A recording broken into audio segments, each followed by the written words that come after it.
नमस्कार, हिमाचल समाचार में आपका स्वागत है। आज के मुख्य समाचार। मुख्यमंत्री ने की विश्व बैंक टीम के साथ एचपी रेड्डी परियोजना की समीक्षा। मुख्यमंत्री ने कहा, अगले सत्र से प्रदेश में 100 सीबीएसई स्कूल होंगे शुरू। स्कूल के भवन व बच्चों की वर्दी का अलग होगा रंग। वन राजपत्रित कर्मचारी महासंघ ने मुख्यमंत्री राहत कोष में 5 लाख रुपए का किया अंशदान। कृषि नवाचार और प्राकृतिक खेती से उठाए गए निर्णायक कदमों से किसानों के जीवन में आ रही समृद्धि। हिमोन्नति योजना के सफल क्रियान्वयन का उत्कृष्ट मॉडल बनकर उभरा ऊना जिला। और अब समाचार विस्तार से। मुख्यमंत्री ठाकुर सुखविंदर सिंह सुक्खू ने आज शिमला में वरिष्ठ अधिकारियों के साथ Himachal Pradesh resilient action for development and disaster recovery परियोजना की समीक्षा की। इस परियोजना को जनवरी 2026 से शुरू किया जाएगा। मुख्यमंत्री ने कहा कि हिमाचल प्रदेश में जलवायु परिवर्तन के प्रतिकूल प्रभाव निरंतर बढ़ रहे हैं, जिससे मानव जीवन और महत्वपूर्ण बुनियादी ढांचे को क्षति पहुंच रही है। उन्होंने कहा कि बार बार प्राकृतिक आपदा के कारण प्रदेश सरकार को क्षतिग्रस्त बुनियादी ढांचे की मरम्मत पर भारी संसाधन लगाने पड़ रहे हैं। उन्होंने कहा कि विश्व बैंक के साथ रणनीतिक सहयोग से राज्य सरकार इस बड़ी परियोजना को लागू कर रही है, जिसमें विभिन्न परियोजनाओं का प्राथमिकता के आधार पर चुनाव किया जा चुका है। इसकी कुल लागत 2687 करोड़ रुपए है। उन्होंने कहा कि ये मिशन न केवल वर्ष 2023 और 2025 में प्रदेश में आई प्राकृतिक आपदाओं से हुए नुकसान की भरपाई के लिए महत्वपूर्ण साबित होगा, बल्कि भविष्य में आपदाओं का सामना करने के लिए राज्य के बुनियादी ढांचे की मजबूती और पुनर्निर्माण कार्य में भी सहायक होगा।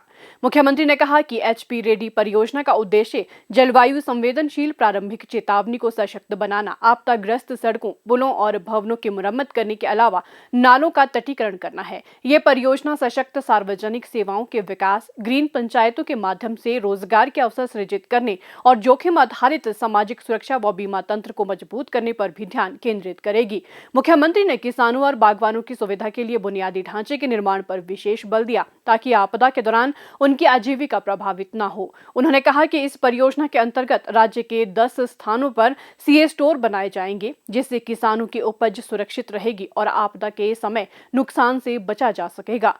मुख्यमंत्री ठाकुर सुखविंदर सिंह सुक्खू ने आज शिक्षा विभाग की एक समीक्षा बैठक की अध्यक्षता करते हुए कहा कि अगले शैक्षणिक सत्र से प्रथम चरण में प्रदेश भर में 100 स्कूलों को सीबीएसई पाठ्यक्रम पर संचालित किया जाएगा।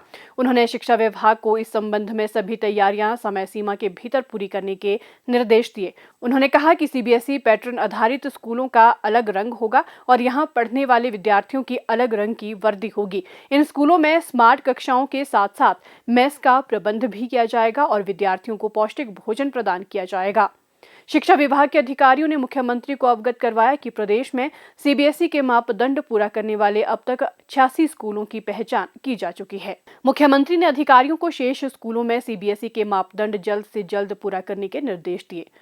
मुख्यमंत्री ठाकुर सुखविंदर सिंह सुक्खू ने कहा कि राज्य सरकार प्रदेश में गुणात्मक शिक्षा प्रदान करने के प्रयास कर रही है और इसके लिए धन की कोई कमी नहीं है। शिक्षा विभाग में खाली पड़े अध्यापकों के पदों को भरा जा रहा है। उन्होंने कहा कि वर्तमान राज्य सरकार के प्रयासों से हिमाचल प्रदेश गुणात्मक शिक्षा में 21वें स्थान से 5वें स्थान पर पहुंच गया है और राज्य सरकार ग्रामीण क्षेत्रों में पढ़ने वाले बच्चों को गुणात्मक शिक्षा प्रदान करने के लिए निरंतर प्रयास कर रही है।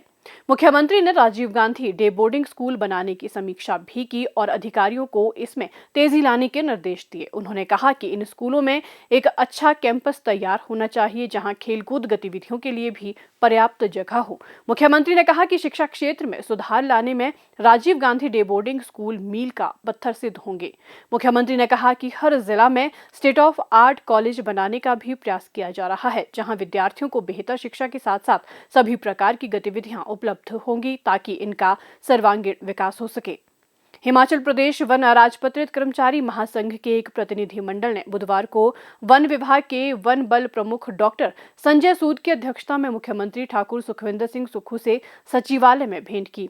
प्रतिनिधि मंडल ने हाल ही में वन विभाग में 301 वन रक्षकों को उप वन राज्य के पद पर पदोन्नति देने के लिए मुख्यमंत्री का आभार व्यक्त किया। इस अवसर पर महासंघ ने हिमाचल प्रदेश में आई प्राकृतिक आपदा के दृष्टिगत 5 लाख रुपए का चेक मुख्यमंत्री राहत कोष में दान किया। मुख्यमंत्री ठाकुर सुखविंदर सिंह सुक्खू को बुधवार को शिमला में श्री आर.डी. बंसल द्वारा मुख्यमंत्री राहत कोष के लिए 11 लाख रुपए का चेक भेंट किया गया। मुख्यमंत्री ने इस पुनीत योगदान के लिए सभी का आभार व्यक्त करते हुए कहा कि ये धनराशि जरूरतमंदों को राहत पहुंचाने में सहायक साबित होगी।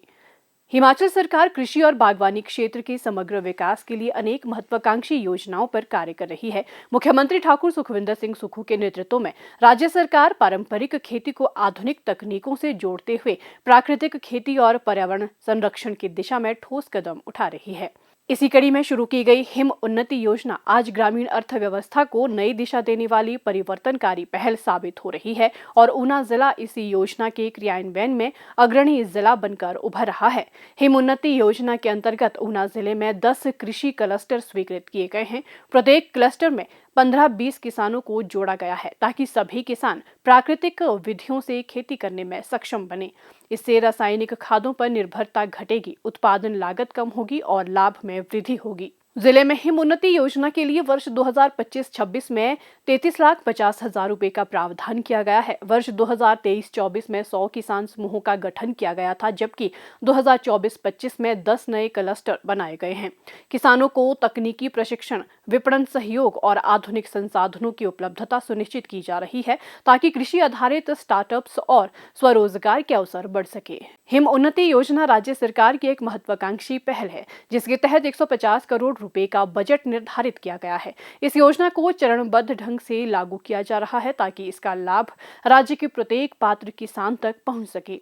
योजना का मुख्य उद्देश्य कृषि में समेकित विकास, पर्यावरण संरक्षण, प्राकृतिक खेती को बढ़ावा देना, ग्रामीण अर्थव्यवस्था को सशक्त बनाना और युवाओं के लिए कृषि आधारित स्वरोजगार के अवसर सृजित करना है। ऊना जिले में एक प्रमुख क्लस्टर विकासखंड अंब के पंजोआ गांव में स्थापित है। यहां श्री नरेश कुमार जैसे प्रगतिशील किसान प्राकृतिक खेती को अपनाकर उदाहरण पेश कर रहे हैं। खुद भी गेहूं की जो नेचुरल की है, मैं उसमें ना यूरिया डालता हूं, ना दूसरी नेचुरल जो खाद है वही डालता हूं और अच्छी कीमत मिली है। मक्की का भी ऐसे ही है। मक्की में पहले होता था जैसे हम फार्मिंग होती थी या दूसरी बीमारियां पड़ती थी कीटनाशक, उससे वो आती थी और प्राकृतिक करने से उनमें बीमारियों का भी कमी पाई गई है। प्राकृतिक खेती के अंतर्गत सरकार द्वारा गेहूं के दाम पीछे अभी 60 रुपए और मक्की के 40 रुपए प्रति किलो के हिसाब से किसानों को उपलब्ध करवाए गए हैं। सरकार द्वारा जो ये योजना चलाई गई है, इससे किसान खुशहाल होंगे, किसानों की आय दुगनी होगी और आमदनी और स्वस्थ होंगे, अच्छा होगा, सब परिवार अच्छा होगा किसानों का। इसके साथ ही हम हिमाचल प्रदेश के माननीय मुख्यमंत्री श्री सुखविंदर सिंह सुक्खू जी का धन्यवाद करते हैं, जो किसानों के लिए नई नई योजनाएं चला रहे हैं और किसानों की आमदनी बढ़ाने के लिए प्रयासरत हैं। श्री नरेश बताते हैं कि यहां अदरक, हल्दी, सब्जियों और फलों की मिश्रित खेती के साथ साथ फेंसिंग निर्माण जैसी गतिविधियां चल रही हैं। प्रदेश सरकार हिम उन्नति योजना का लाभ प्रदेश के प्रत्येक पात्र किसान तक पहुंचाना सुनिश्चित कर रही है ताकि वे आत्मनिर्भर बने और ग्रामीण अर्थव्यवस्था को सुदृढ़ करने में सक्रिय भागीदार बन सके।